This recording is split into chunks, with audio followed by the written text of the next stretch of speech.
Wata tsohuwa ta yi zafin martani akan wato mawaƙi Dauda Kahutu Rarara, kamar yadda bidiyon yake ta trending akan social media kan yadda ta yi maganar.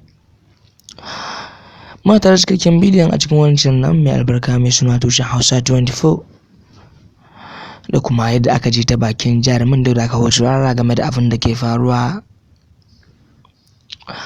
To mai sauraro, don Allah idan wannan shine zuwanka na farko, da fara danna mana subscribe, kana ka danna mana alamar ta ƙararrawa,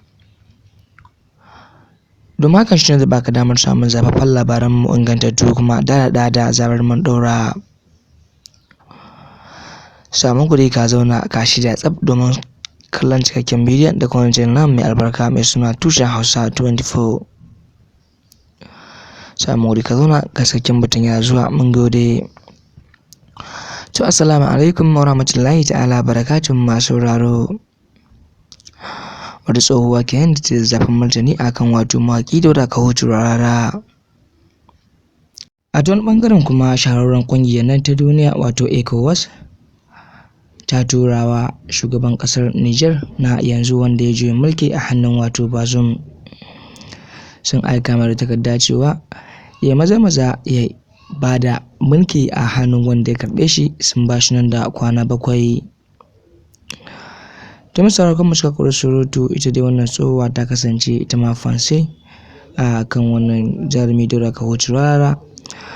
Kusan cewa magana da za ta yi magana ne kan yadda wato wani batu da ya kasance da ita a ƙasar ta wato Madina, yayin da wannan tsohuwa ta tsinci naira miliyan 61, yayin da wannan tsohuwa bata kasa a gwiwa ba sai ta nemi wannan mai kuɗi ta bashi, yayin da mutane suke ta maganganu a kan cewa gaskiya bai kamata ta bashi ba, kamata ya ta rike ta ji daɗin rayuwarta da shi, yayin da ta sanar da mutane cewa dama ita ta ji Saudiya ne don ta roƙi Allah subhanahu wataala da ya bata abin jin daɗi na more rayuwa da kuma duniya da lahira.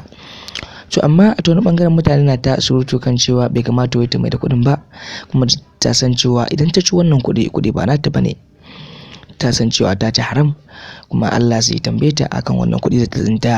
Ka san duk da cewa Allah subhanahu wataala ya kira mutane iri daban-daban a doron duniya wanda suke mai da kansu wasu iri halitta. To ita dai wannan baiwa Allah kana ganin ta kasancewa ta samu tarbiyya a gida, ta san nata ne, ba nata bane, amma wasu mutane na ta magana na soki burutsu akan wannan abu da ya faru. To mai sauraro, wannan shine cikakken batun mun gano shine daga cikin Hausa One News da kuma Girgiza TV. Mun gode.